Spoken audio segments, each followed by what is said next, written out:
I'm Still Here by Infinite Songbird on AO3. Chapter 11. The Escape. Coins shifted under Keith's feet as he ran, nearly throwing him off balance in his haste to reach Lance. He'd spotted him a few yards away, crouched at a nearby ledge and ignoring the glittering treasure surrounding him in favor of peering into the endless chasm below. Keith's approaching footsteps nearly startled him off the edge, but he relaxed as soon as their eyes met. Relaxed as much as anyone could, given their current situation. "Hey," Lance greeted as he straightened, eyebrows knitting as he jerked a thumb over his shoulder at the abyss. "Did you feel that? Must have been some sort of planetary tremor, or—" "It isn't a tremor," Keith hissed, tugging his reckless boyfriend away from the edge. Lance blinked at him, his expression growing grave. "What's going on?" "Don't freak out." But around them, the pirates remained unbothered by the explosion, too preoccupied with their precious treasure to notice that something was amiss. "The whole planet is rigged to blow." "What? I said don't freak out." "Oh, sure," Lance Whisper yelled. "You tell me we're trapped on a bomb with a bunch of assholes who want to kill us. Why the hell would I freak out?" "Ugh, we don't have time for this." Yanking Lance behind a pile of gold, Keith gripped his jacket in desperation. "Zarkon must have rigged it himself. We probably triggered it when we passed through the barrier. It's enough firepower to—" "Where is this coming from?" "What? How do you know?" "Right." Keith hesitated, silently praying that his boyfriend wouldn't fly off the handle and jeopardize their entire escape. "Thorn." "Thorn?" "Lance, are you fucking kidding, Keith? I can't believe you're gonna trust Thorn after—" "Listen to me," Keith growled, giving Lance an urgent shake. "I need you to listen, okay?" When Lance answered with a reluctant nod, Keith eased his grip on his jacket.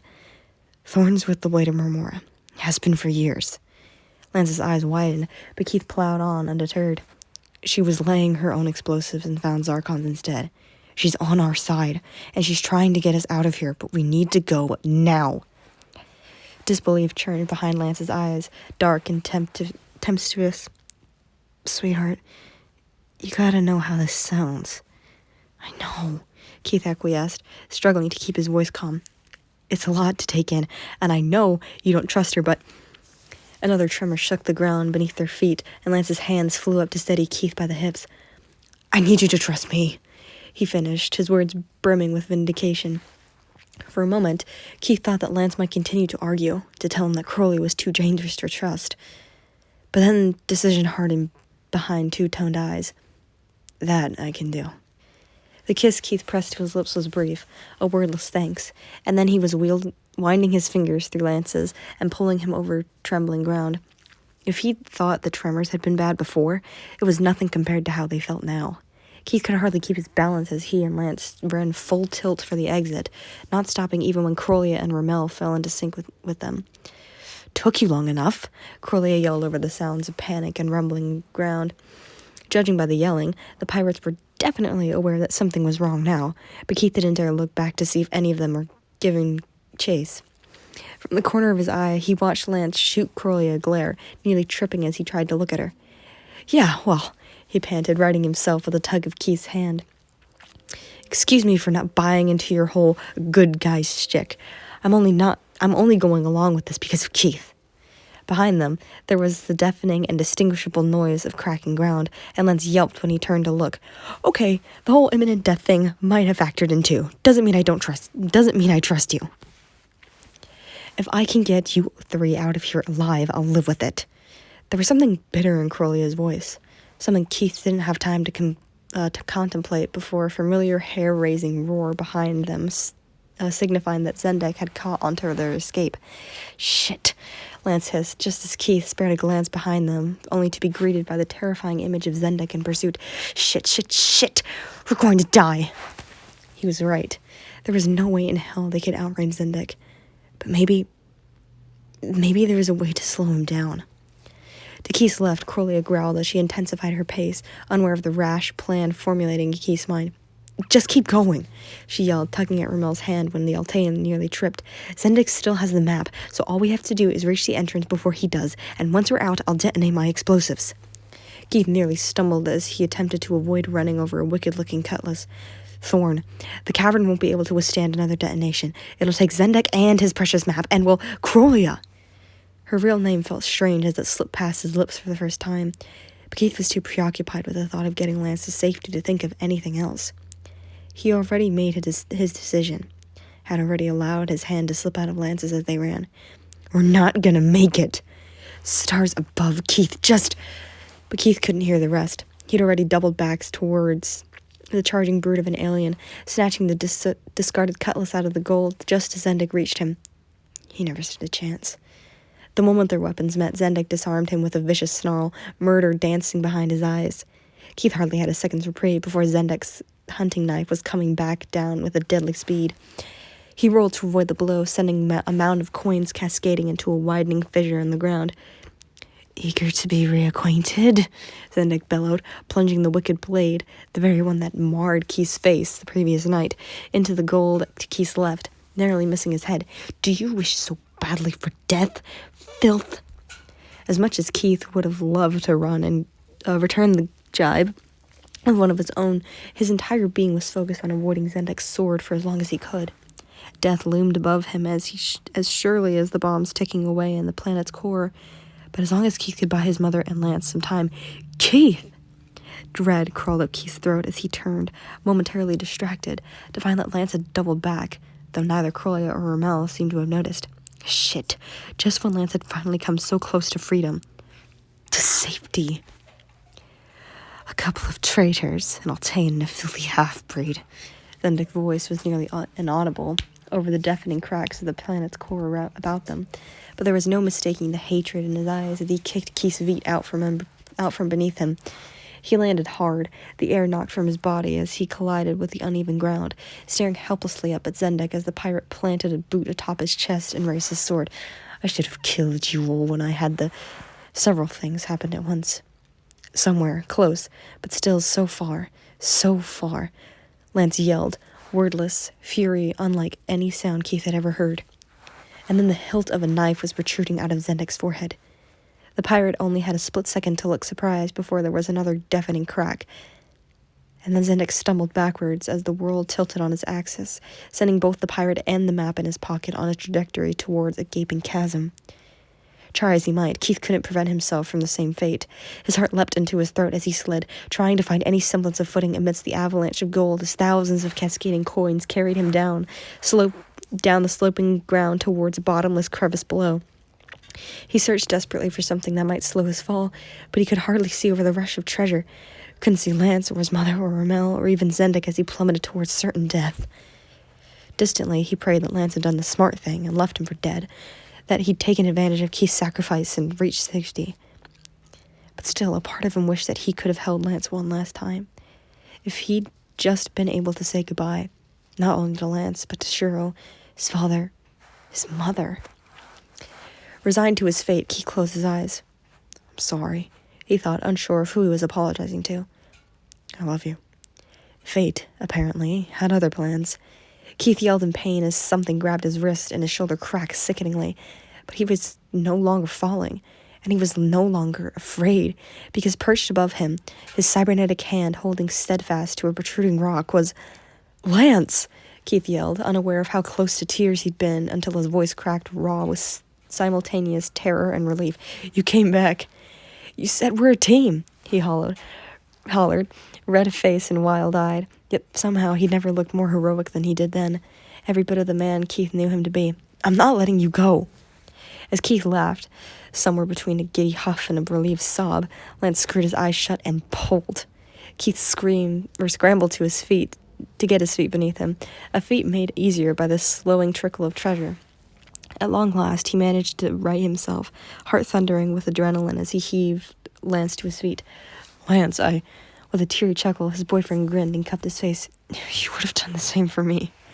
Something tickled at the edge of Keith's memory, the sensation of being held by a boy whose life he'd saved, a boy he loved to the ends of the universe.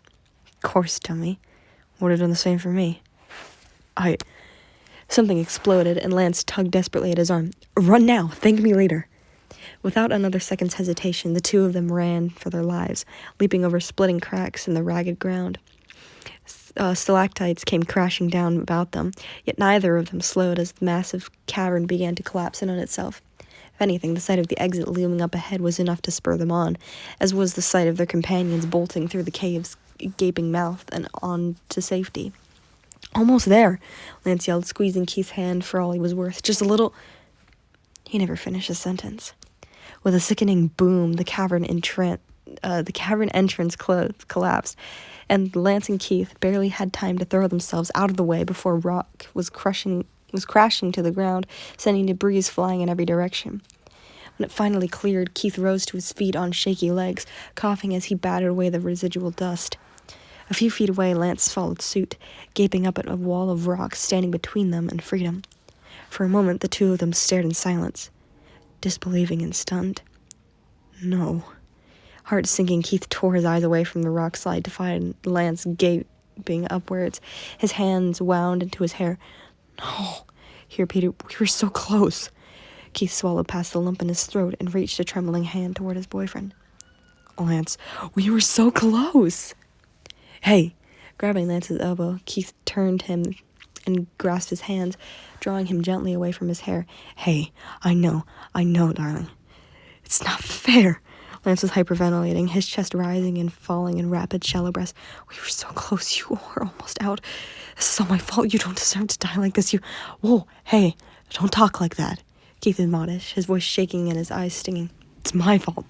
I promised myself I'd bring you home, and I tried, but what the fuck?" Attempting to pull Lance away, Lance struggled momentarily in Keith's grip, but Keith held on with steadfast devotion. "You said we were going to figure this out together, Keith. What the fuck? If you're gone, what am I supposed to do? How do I—" Frustrated tears finally spilled down Lance's cheeks. "What's the fucking point?" "I'm sorry. You're right." Lance's expression crumbled, and he fell against Keith with a sob. "I'm scared," he whispered against the shell of Keith's ear. Winding his arms around him, Keith pressed a kiss to the side of Lance's head before nuzzling into the crook of his neck. "Me too," he admitted. "But at least we're together." "Yeah." A moment of silence passed between them, one that was thick with the hundreds of things Keith wanted to say. But finally, Lance picked for him. "Keith, I love you." Keith screwed his eyes shut as dust rained down around them and the cavern grew dark. "I love you too. I wish—" Stars above, he knew he shouldn't say it, knew it would only make everything worse. But the words left him anyways, bittersweet and soft between them. "I wish we had more time."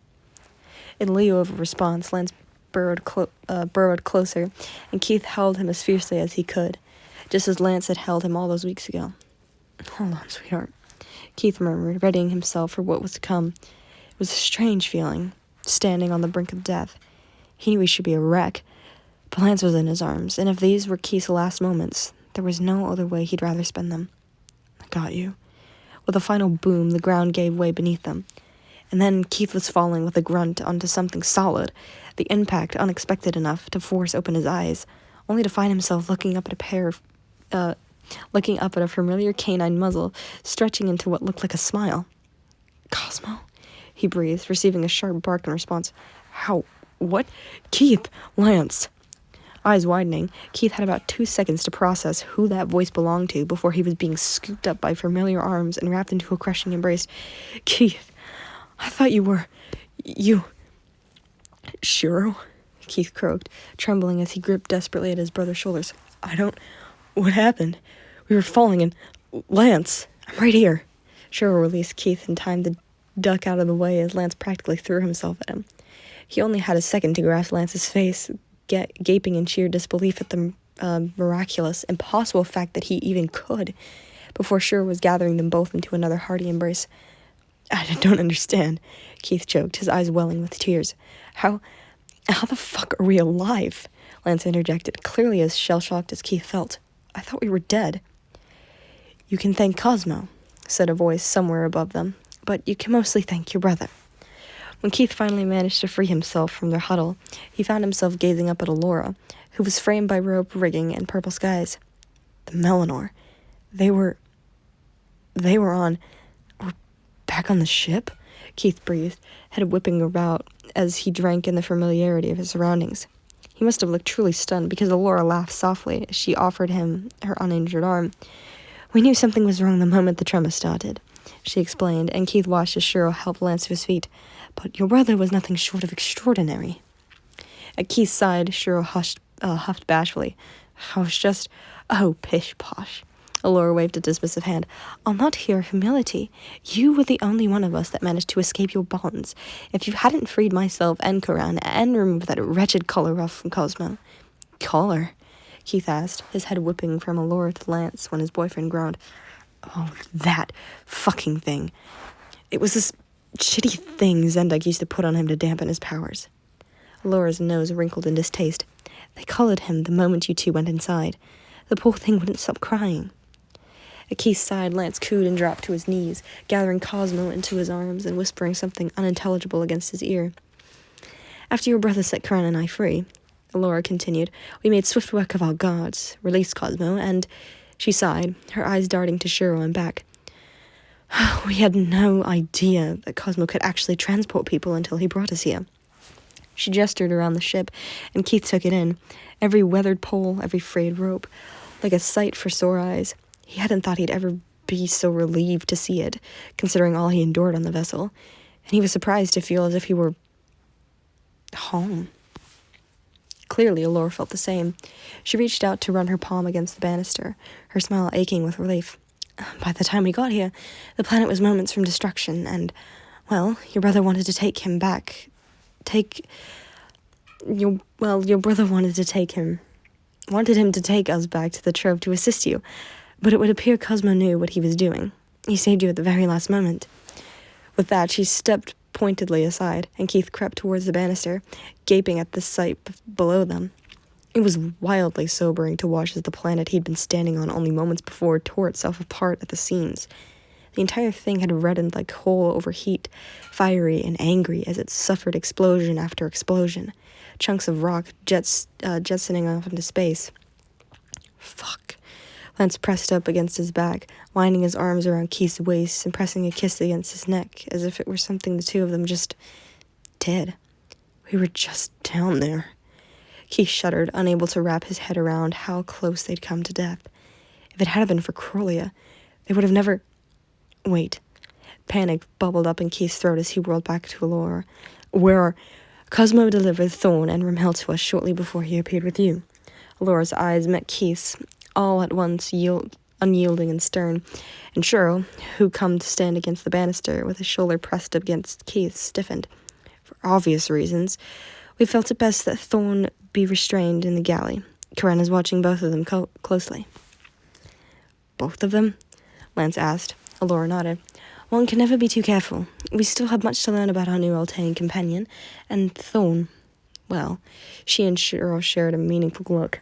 We were certainly taken aback to see her. Keith, ever so gently, Shiro placed a hand on his shoulder. What exactly happened with Thorn back there? She told us she was trying to save you?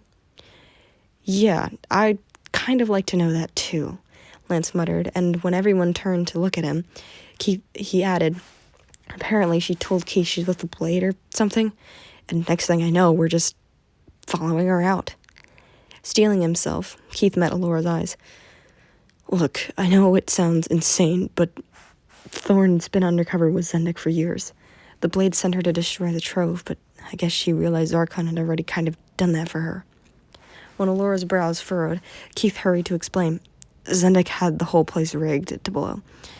She found his explosives while she was trying to lay hers. Typical pirate, Allura hissed, and Keith might have thought she was talking about Thorn if she hadn't added, probably booby-trapped his own treasure to take down anyone powerful enough to find it. At Keith's side, Shiro crossed his arms and leaned against the banister. That one makes sense. But what I don't understand is, and don't get me wrong, I'm grateful that Thorn saved you, but why? And can we really trust her? I mean, how do we know she's not just lying to cover her back? With a skeptical hum, Allura raised an eyebrow. Your brother's right. How can we possibly take her word for when... Just trust me, okay? Keith bit, a bit more defensively than he meant to. His stomach sank when Allura shook her head, lips pressed into a thin line. I'm afraid that isn't enough this time, Keith. If we're harboring a criminal, we need... She's not a criminal. His outburst was enough to loosen Lance's grip around his waist, and Keith ducked his head as he quietly admitted the truth. She's my mom. As if they'd rehearsed it, both Shiro and Lance yelped, "What?" And Keith sighed. "No, it's weird. She's on our side, okay?" "Keith, hold on. Shiro waved his arms in front of him, his brow pinched. "How do you know? What the hell happened?" "She just told me. And then she said she'd found Zarkon's explosives, and then we ran. Zendik followed us. I tried to fight him. Keith! And Lance killed him." Allura gasped, turning on Lance with barely contained surprise. "You? You don't have to sound so surprised," Lance grumbled. When Allura continued to blink incredulously at him, Lance sighed and added, "Okay, I mean, to be fair, he also fell into a chasm, so, that killed him too." Did you see? I found a knife, threw it, landed in his brain," Lance said slowly, as if he were trying to explain what happened to a 5-year-old. "And then I watched him take a dive off a cliff." His voice darkened. "He's dead. I made sure of it." As if trying to dispel a headache, Allura shook her head. "Very well, all right. Zendik is dead. But what of the map?" "It's gone," Keith supplied. "Zendik had it on him when he fell. It's probably been destroyed. Adam figured it was probably rigged with explosives as well." Wait. When Keith turned to look at him, Shiro was massaging his temples. "Can we go back to the whole Thorn is your mother thing? I mean, you said she just told you?" "I know how it sounds." Exhausted, Keith sighed, sagging back against Lance as he wound his arms back around Keith's waist. "I know, but she's my mom. I don't know how to describe it. I just know she's telling the truth." To Keith's surprise, Allura clicked her tongue, and when he turned his attention back to her, she looked almost resigned. "She's his mother." Keith was pretty sure his brother was towing the edge of a breakdown. "What?" "Agora have a talent when it comes to this sort of thing," Allura explained, eyeing Keith thoughtfully. "They can usually sense shed blood. Since Keith is half human, I'm not surprised you didn't recognize her straight away. But perhaps that sense lurks somewhere inside." She cocked her head. "You've always felt an attachment to Thorn, have you not? I would guess from the moment you met." "Yes," Keith admitted, relieved to have an explanation. "Was that your goal routines?" "I assume so." She rubbed a hand along her face, world-weary and resigned. "Very well. We shall release her post-questioning, but I warn you, Keith. She may be a blade, but she spent many years as a pirate. Despite her best intentions, I fear it's only a matter of time before she's hunted." "Okay, let's just pause right there." Lance's lips brushed against Keith's hair as he spoke. "I feel like that's a we'll cross that bridge when we come to it type of situation, right? Plus, we're all exhausted, so maybe right now we just..." Lance's right thumb rubbed gently against Keith's waist. "Let the guy say hi to his mom."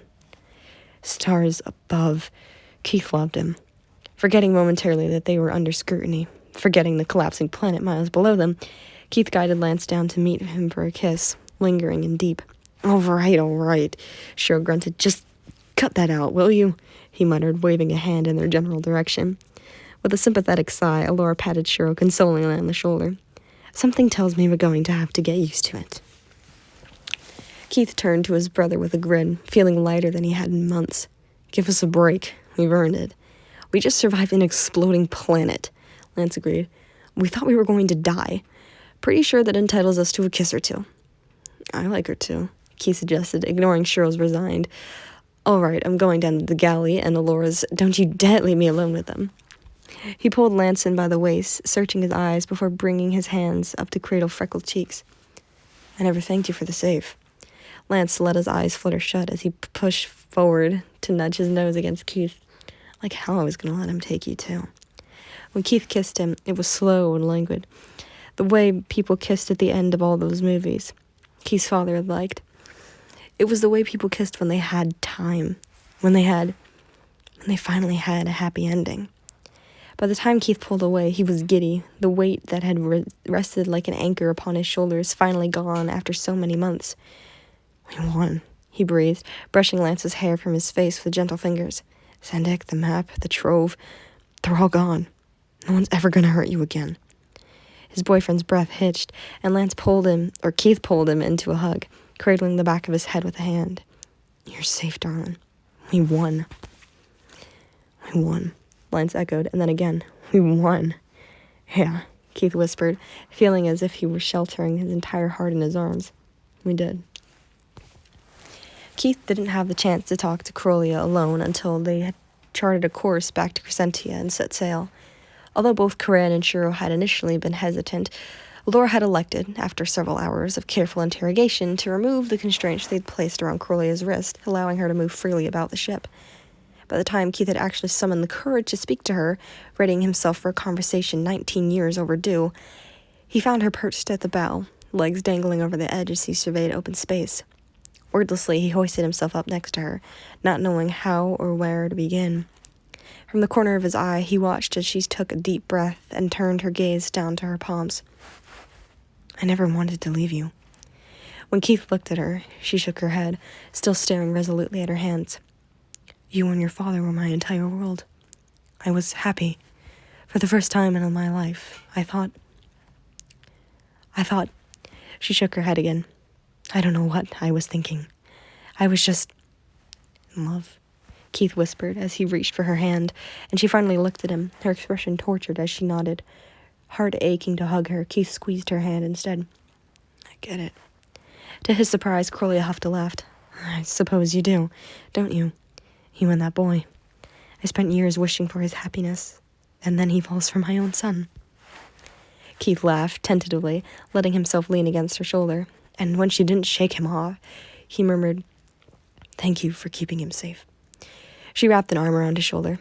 I always thought about how the two of you were so close in age. I couldn't help but imagine you in his place. Her grip tightened as she pulled him closer. I grew to love him like a son. I would have never let anything happen to him. I think you should tell him that, Keith responded, his voice quiet as he tried to stave off a pang of jealousy. There was no reason to be jealous. It wasn't as if Lance had asked to be abducted. But still, the idea that Lance had spent more time with his mother than he had. He cleared his throat. He'd want to know. Corellia shifted to give him a long look, and then she nodded, settling back against the side. I'll talk to him. Silence settled back over them, the seconds ticking by as Keith steeled his nerves, and then he took the plunge. Come home with me. Keith, his mother whispered, but the way she said his name was all wrong, almost as if she was saying no. Please. Dread bubbled up in his throat as he burrowed deeper into her embrace. Please, I can't lose you again. Dad needs you, he hurried before he could hear her tell him that she couldn't stay. He knew it was an unfair thing to say, knew that there was no convincing her. Allura herself had warned him of this, but after a lifetime of longing for her, didn't he deserve more time? It felt like a cruel joke, knowing that he'd finally found her just to have to say goodbye. I need you, he croaked, his jaw tightening when she pulled him into a protective hug. There's so much I wanted to tell you, and there's so much I need to ask you. Please, come home with me, Mom. He hadn't meant to call her that. It slipped from his lips without permission. Keith waited for her to push him away, to tell him that she wasn't ready to hear it. Instead, her grip tightened, and her chest began to rumble gently against his. I know, Starshine, she whispered, and Keith whimpered as the first tears spilled down his cheeks. We've already lost so many years, but there are too many who wish me dead. The things I had to do for Zendek.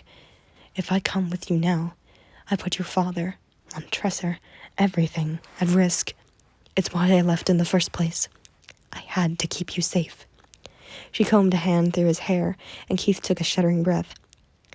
How long have you been undercover? Since long before I met your father. She pressed a kiss to the top of his head. When I met Owen, I was on the run. My cover had almost been blown, and I needed somewhere discreet to lie low. Keith sniffled and huffed a reluctant laugh. The wastes are pretty fucking discreet. With a hum, Crowley resumed running her fingers through his hair. I was looking for someone to repair my ship. I met your father, and we fell in love.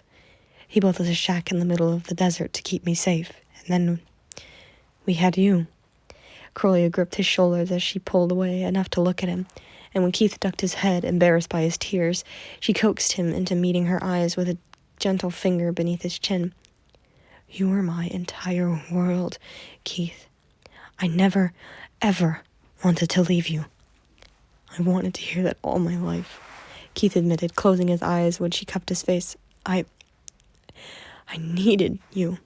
I know. Her voice was raw with emotion as she leaned forward to kiss his forehead. I know. Starshine. I longed so fiercely to stay, but the blade received news that Zendek had a lead on the map, and I was forced to return to his side. I didn't think I'd ever see you or Owen again until... She trailed off, breaking into a small smile as she wiped the tears from Keith's cheeks. Well, clearly Thace thought the map would be safe with you. It appears this gentleman was sound. Keith's breath hitched as he searched her eyes, yellow and purple shining with truth as they stared firmly back. He'd longed for his mother's approval for so long, approval he'd long given up on receiving. But a restless question niggled at the back of his mind. Did Thace give me the map on purpose? He asked, his brows knitting together. Was he looking for me? His mother seemed unsurprised by the question, but was unable to give him much more than a small shrug and an apologetic smile. We can never know, Starshine. Zendek and I tracked him to the outskirts of Montressor before we could open fire. It is entirely possible that he wished to hide the map with my kin. He knew me? Keith blurted, hands rising on the sides of his face to grip hers as the puzzle pieces clicked into place. He recognized me. He said I looked like someone he knew. Did he recognize Dad, too? He was gifted a small smile and another tender kiss before Crowley was pulling away and reaching for his hands, holding them tightly between them. I do not doubt that he recognized you, Starshine. Your father always said you were my spitting image, Keith supplied, huffing a fond laugh. Yeah, he mentioned it once or twice. I always thought you looked like him. Her smile fell as she combed his hair away from his face. The night we destroyed the Benbow, I remember praying the map hadn't fallen into your hands. But when we found a job listing for the Outer Rim, and it led us to you, her eyes fell shut. I've never been so scared in my life, Keith, she breathed. I left to keep you safe. So standing by while Zendek found your files, watching him see your name, your face. Without thinking, Keith pulled her into another hug, wishing that the two of them had never let go. I was so scared, she repeated, cradling the back of his head. I knew I couldn't let anything happen to you, but I couldn't blow my cover. And then the way you looked at me when you thought I was... Hey, it's okay. Keith hurried, placing his hands on her shoulders and moving so that she could see him. Mom, it's okay. He smiled at her, feeling strangely at peace in the way he never had. I made it. I'm okay. For a long moment, she simply looked at him, eyes flickering back and forth between his own, and then she cocked her head with a small laugh that had Keith smiling back. What?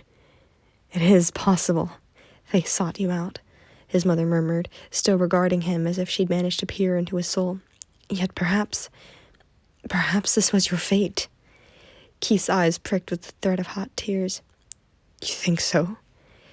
With a smile that made Keith's very insides melt, Corlia bent forward to press another lingering, tender kiss to his forehead. I think that you are my son, she whispered as she regarded him with unbridled adoration. We're destined for the stars. Hey. Keith tore his gaze away from the stars to give Shura a smile. Hey. His brother dropped onto the beam beside him. Thought I might find you up here. They sat in silence for a few precious moments, and then Shura laid a gentle hand on his back. How you holding up? It wasn't hard to guess what Shura was asking about. Corlia had left the day before, only a couple days after they'd set sail from the asteroid field that once been Treasure Planet. Watching her leave had hurt Keith in a way he'd never really been hurt. A deep ache of losing the very person he'd spent years wishing to find. Yet, at the same time, it wasn't all painful. Before she boarded the longboat, Keith had stopped her to ask if he'd ever see her again, a question he dreaded hearing the answer to. He'd expected her to tell him that she wasn't sure, but instead she'd reached for his face and held it as if he were something precious. You will, she'd said, her gaze steadfast. Soon, Starshine. I promise. That was the last thing she told him before leaving, and Keith believed her, fully and wholeheartedly. He believed he'd see his mother again. Someday. I'm okay, he murmured, returning Shura's smile with one of his own. It was funny.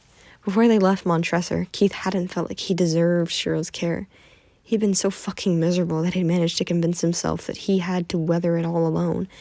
But now Keith leaned against his brother's shoulder and spoke his heart. It hurts, but I'll see her again. It's not a goodbye forever. Yeah, Cheryl pulled him closer and pressed a kiss to his hair. That's a good way of looking at it.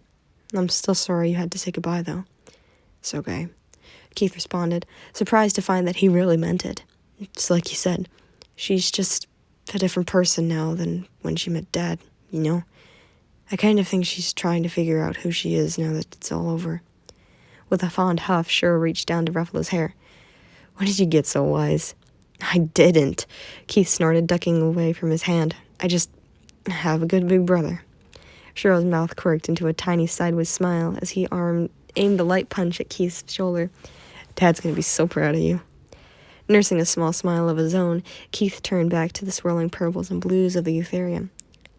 How about you? He asked after a moment of silence. Excited to see Adam again? Stars above, yes. I mean, I'm excited for the part after he kills me for all the near-death experiences. Keith grinned up at him. Maybe we water it down for him and Dad. The laugh he received in response was full-bellied and carefree, one Keith hadn't heard in a long time. Yeah, maybe we should. For a moment, Keith chewed at his lip. He'd been so certain they were going to die in the Trove, and the last real conversation he had with Cheryl. Well, it hadn't been much of a conversation. Hey, Cheryl? I'm sorry for all this stuff I said, Keith muttered, picking at the frayed lining of his pants. You know, back when... Oh, Keith, it's okay, buddy. We said a lot of things we didn't mean when It's not okay at all, Keith argued, laying a hand on his brother's shoulder. There was this moment outside the Trove where I was so sure I was never going to see you again. Cheryl inhaled sharply, but Keith plowed on. And the last thing I would have told you was... With a rough exhale, he cut himself off. What he'd said didn't matter now. All that mattered was what he was going to say. My whole life you've been looking out for me. You've always just been there. He paused, overwhelmed by memories of kindness in Cheryl's eyes, never wavering, steadfast and loving through Keith's every mistake. I love you, Keith croaked, laying both hands on Cheryl's shoulders. I didn't mean any of the shit I said. You're my brother. Cheryl, you're always going to be my hero. Without warning, Keith was being pulled into a bear hug, grunting as Cheryl squeezed the life out of him for the millionth time in 2 days. You're crushing me, Keith complained, but he was grinning, hardly struggling to break free from his brother's hold. I'm gonna be all hugged out by the time Dad gets to me. Need a save?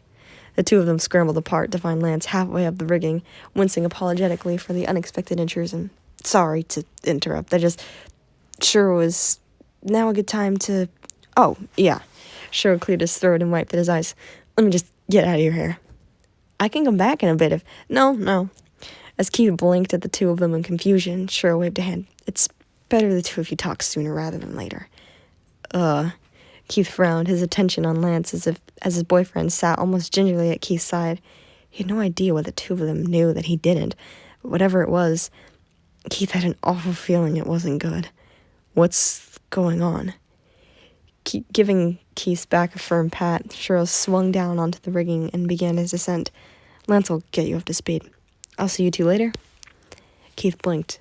I guess. See you, Cheryl, Lance called, though he sounded off. If Keith didn't know any better, he might have said his boyfriend sounded nervous. For a few seconds, the two of them watched as Cheryl descended the rigging, and when Keith could no longer bear the silence, he asked, Is everything okay?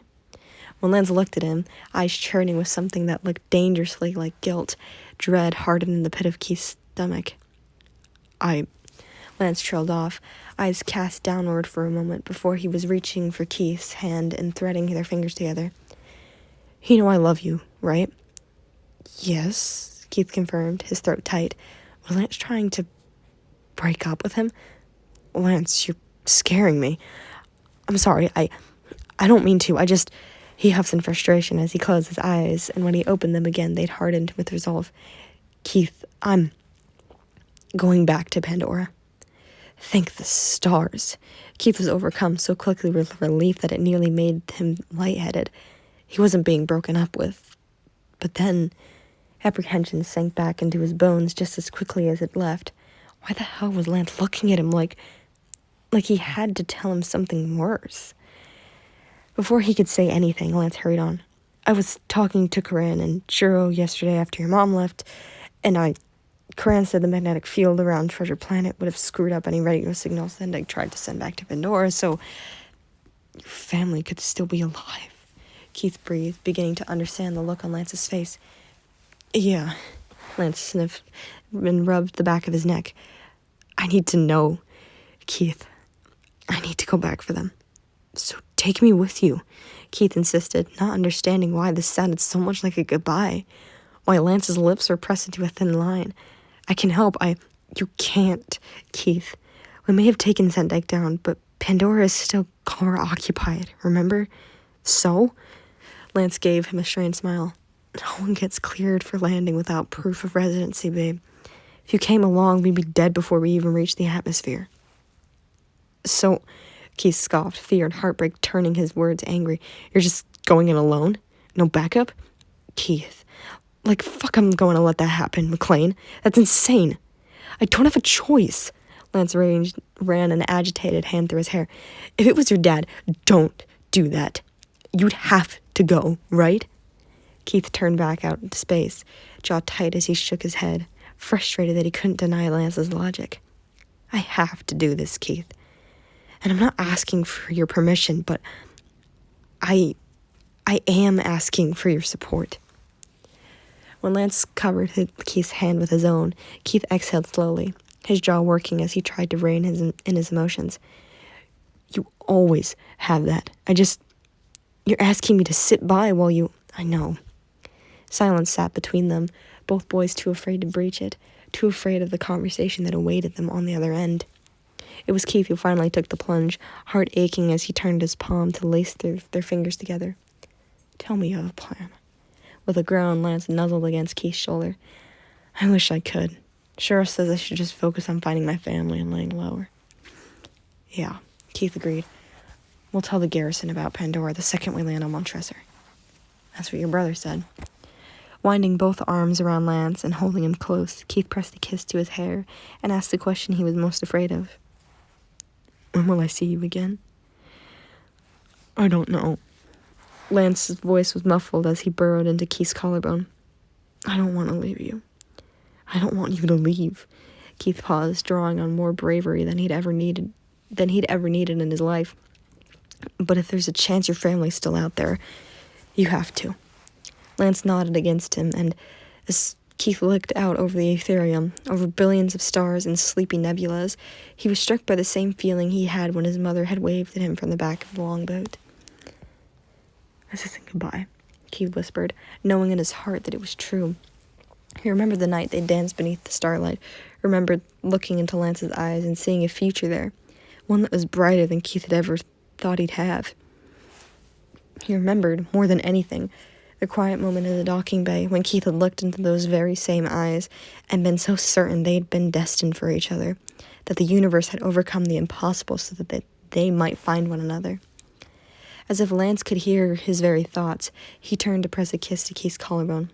I'll find you. I promise. The second it's safe, I'll leave Pandora and find you.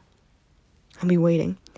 A chill blew through the Ethereum, ruffling Lance's hair and rippling Keith's shirt, as if in a gentle reassurance of their reunion.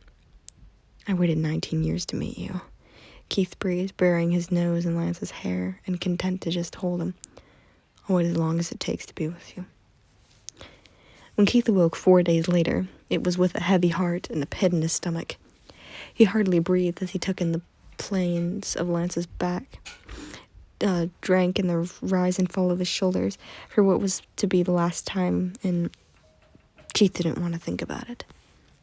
Instead, he trailed the tips of his fingers along Lance's arm, delighted in the simplicity of the warmth beneath his fingers, the warmth of the boy who loved him tucked beside him, sleeping soundly with the knowledge that Keith loved him right back.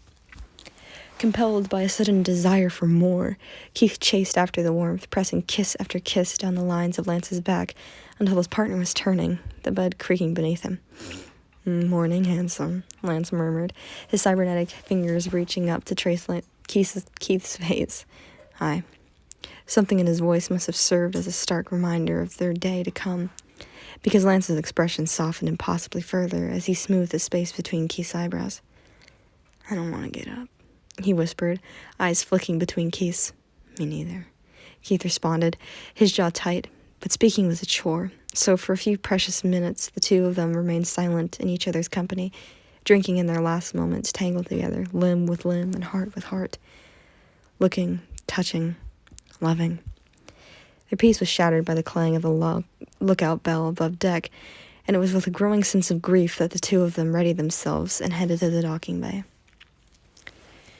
It was difficult to watch as Lance said his goodbyes, swept into a hearty hug by Cheryl, a bone-crushing embrace by Coran, and an ever so slightly tamer farewell from Alora.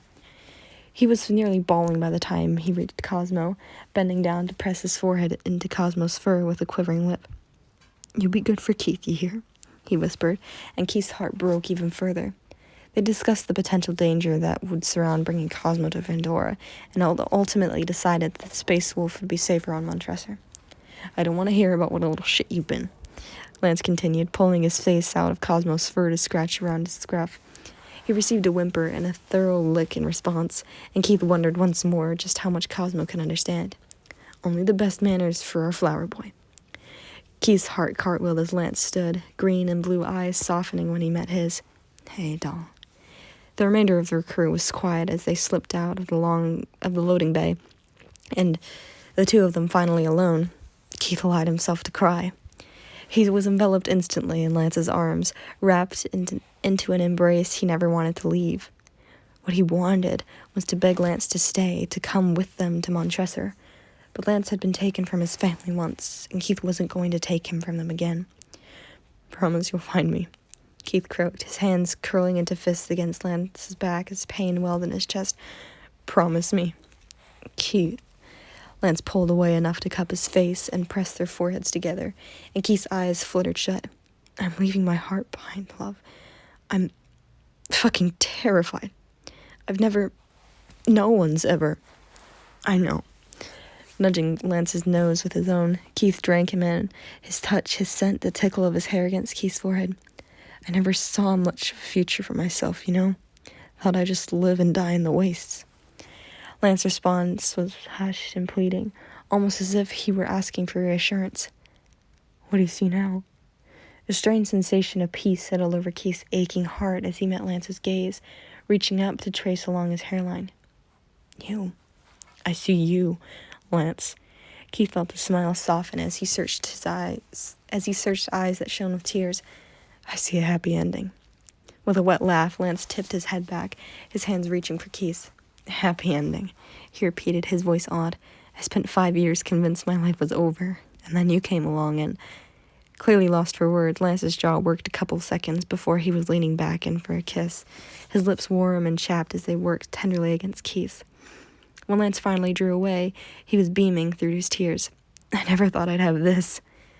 "Me neither," Keith whispered, trying to stave off his tears as he held his entire universe. "I feel like..." He swallowed, distinctly aware that he was exposing the truth closest to his heart. "I feel like I've been waiting for you my whole life." For a moment, Lance simply looked at him like he could see the same future Keith could. And then he was digging around in his pocket and reaching for Keith's hand. I hate asking you to wait any longer, but now that I've finally found you." Gentle fingers pried Keith's fist open to place something smooth and round in his palm. "I can't lose you. I promise there is nothing in the universe that can keep us apart." Keith's vision blurred as he blinked down at the marble in his hand, glinting with the same colors as the eyes he'd loved at first sight. "Lance," he choked around a sob.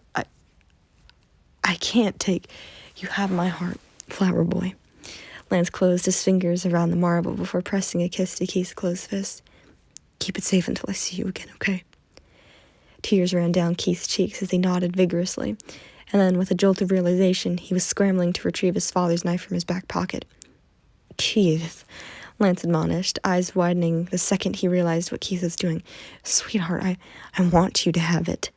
He pressed the pocket knife to Lance's palm, closing his fingers around it with as much finality as Lance had.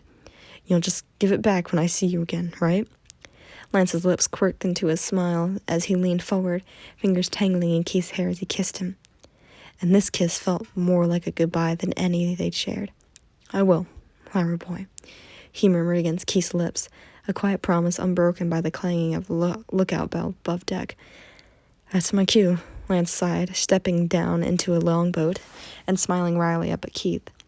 Between them, their still joined hands strained over the long distance. "I'm gonna miss you." Forcing a smile, Keith slipped Lance's marble into his pocket. "I'm gonna miss you too. Don't do anything stupid, okay?" "Never have, never will." Sniggering, Lance gave Keith's hand a final kiss before easing himself into the pilot seat. "Stay out of trouble, yeah? Don't make me bail you out of jail, though." With a chuckle, Keith pulled the release hatch lever, watching as the bay doors opened to reveal the swirling greens and browns of Pandora below. "Shut up," he laughed as Lance used the pulleys to ease the vessel down into space. "Jackass."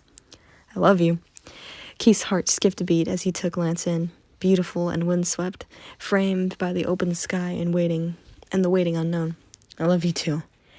He was awarded a long look, one that reminded Keith of a night spent dreaming under the stars, and then Lance was smiling to himself as he guided his longboat out of its berth.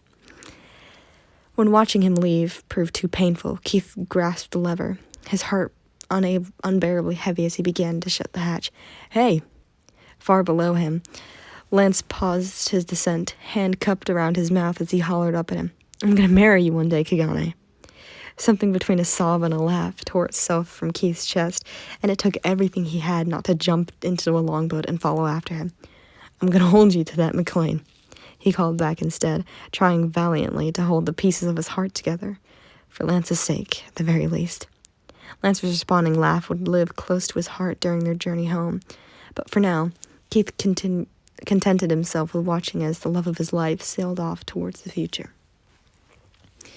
"Be safe," he whispered when Lance finally disappeared from sight, and Keith eased the hatch shut, feeling as if he'd just closed the doors to his entire heart. "Come home to me." Keith's hair whipped across his face as the Melanor anchored back into Crescentia, the spaceport docks just as crowded as they'd been when the ship had departed, as if nothing at all had changed. It was strange, coming back to a place so unaffected by the journeys of its voyagers. The port itself was precisely as Keith remembered it, but now he gazed about the bustling crowds with a new heart, one that seen the impossible wonders of space, that learned the beauty of true love, and had come to trust in itself above all else. There was an ache beneath it all, one that Keith knew he couldn't shake. It sat beneath the joy of their return like an old scar that hadn't quite healed right, and Keith doubted it ever would, not until Lance was back in his arms. But it had been months since they'd said goodbye, and time smoothed the ache with gentle care. Thinking about Lance no longer hurt as it had in the weeks after he'd left. Those had been the worst. Nights spent curled up alone, craving touch that he'd have to grow used to missing. His only solace had come from the form of the marble in his pocket, ever present and steadfast in its company. There was no mistaking it for what it was, not a parting gift, but a promise. And that promise above all else was enough to carry Keith home, enough to push him down the Melanor's ramp and into a bustling crowd as he and Cheryl searched for "Dad!" Cheryl's voice cracked with emotion as he waved over the crowd, grabbing Keith's wrists and dragging him forward. "Come on, he's right there! Dad! Owen!" A couple yards away, a familiar face broke into a smile, and Keith stifled a sob as he and Cheryl barreled through the crowd. They were instantly swept into a hug, Keith's face buried in his father's shoulder as someone's hands, he wasn't sure if they were his father or brother or both, gripped desperately at his coat. "Stars above, I missed you boys," their father croaked as the pressure at Keith's back increased. "Shit, I missed you." "Dad." Keith could hardly speak around the lump in his throat. It was as if the second he was back in his father's embrace, the reality of the past few months came crashing down upon him. Every close brush with death, everything he'd learned and won and lost. Shiro apparently felt similarly, if the waver in his voice was any indication. "We missed you too, Pops." When Keith nodded in vigorous agreement, their father inhaled sharply and straightened, pushing them back with a hand on each of their shoulders. "Let me look at you. Stars, you are sight for sore eyes, and look at you." Owen settled a hand over Keith's cheek as he examined him. "All grown up and Darling. Owen's eyes widened in alarm, and Keith knew what he was going to say before it left his mouth. What happened to your face? Panicking, Keith's eyes darted to Shiro, who gave a sympathetic wince. What would you say if I told you I tripped? It was a stupid thing to joke about, distinctly a result of Lance's influence. But to Keith's surprise, his father broke into an expression that looked more relieved than worried. I'd say, he chuckled, ruffling Keith's hair in a way that made him realize just how homesick he'd been. We'd best be getting home soon, we'd best get this home as soon as we can so you can tell me what really happened. They'd been gone for so long that being back in the waste felt surreal. Over the past year, the Melanor had come to feel like a home, and the arid desert that awaited their arrival on Montresor, Keith wasn't sure how to describe it. It was nostalgic in a way, comforting even, but mostly it just felt wrong. Returning home was strange when he was coming back to it, so different than the person he'd been when he left. Now that his heart already longed for the stars, he held only hours before. This Keith, the Keith that fought pirates and saved the universe and fallen in love with a boy beyond the stars, was even more out of place in this monotonous world than he'd ever been. Not that he had much time to reflect on it. The minute he and Shiro had introduced their father to their Altean companions, he insisted that Karan, Ramel, and Alora accompany them to the Benbow, which, to both Keith and Shiro's delight, Owen had spent the past year repairing. Adam had apparently insisted on financing the repair, and the two of them had rebuilt the inn with help from several of the Benbow's old residents. No matter how Keith might have felt about being back on Montresor, seeing the Benbow restored to its former glory had tears springing to his eyes, and Shiro was quick to join him the moment Adam stepped out the front door. Their tear-filled reunion had hurt too much to watch, a gutting reminder of, I'm going to marry you one day, Kagane, and of the marble sitting in his pocket. So Keith had busied himself with unloading their transport vessel until Adam fussed at him for a hug. Several hours later, after Owen and Adam had grilled them for every detail of their journey, and the three Alteans had been invited to stay, Keith had finally managed to escape the incessant questioning sneaking up to the Kagane living quarters and wrenching open the bedroom window. Cool night air greeted him as he climbed over the sill, grateful that his father had rebuilt the Benbow using its original blueprint, which meant Keith's getaway spot was exactly where it used to be. He eased himself carefully onto the roof and settled in, rolling Lance's marble between his fingers, and unaware that he'd been followed until his father clambered out of the window next to him. Hey, Ace. With a gentle smile, Keith patted the spot beside him, and his father sat with a contented sigh. For a few minutes, the two of them looked out at the stars, Keith lamenting all he'd left behind and wondering if Lance was somewhere out there, staring up at the stars and thinking of him. I still can't believe your mother was there the whole time. When Keith looked at him, Owen huffed a laugh and shook his head. How is she? I'm not sure, Keith admitted. She definitely wants to see you again. It's just dangerous. Frowning, Keith sighed. Well, yeah, but I also think she's just been undercover so long that she wants to figure out who she is now, before she sees you again, he added, giving his father an apologetic wince. I'm sorry. Don't be. His father wrapped an arm around his shoulder, and Keith gladly snuggled into the embrace. I get it. It's hard to come back to a place when you've changed. Keith hummed, eyes trained firmly on the marble in his hands as it glittered in the starlight. How about you? Still transfixed, Keith stroked a thumb along the marble's smooth surface. What? You seem different. That was certainly enough to draw his attention away from his hands, and Keith blinked owlishly at his father. He knew he'd changed, could feel it in his bones, but how did his father notice so quickly? I do? Oh, yeah, kid. Parents can sense these things. The two of them fell quiet until Owen pressed a kiss to Keith's hair. It's a good different, I promise. You seem confident, brighter. He gave Keith a squeeze. Happier. Again, Keith turned his attention back to the marble as he huffed a laugh. Yeah, I guess I am. There was a brief pause, and then his father cleared his throat. Who is he? Keith blinked up at him, his eyebrows furrowing. Who? What? Come on, kid. I'll see the way you look at the stars. Always have. But it's different now. It's As he gazed up at the sky, there was a familiar ache in his father's expression that Keith finally recognized. You left a part of your heart up there, didn't you? In more ways than one. Following his lead, Keith turned back to the stars as he clutched the marble against his chest. Yeah. Tell me everything, his dad whispered, oblivious to the gratitude spreading through Keith like the warmth of a hearth fire. I'm listening. For a moment, Keith gathered his thoughts, and then with a fond smile tugging at his lips, he began. So, I met this boy.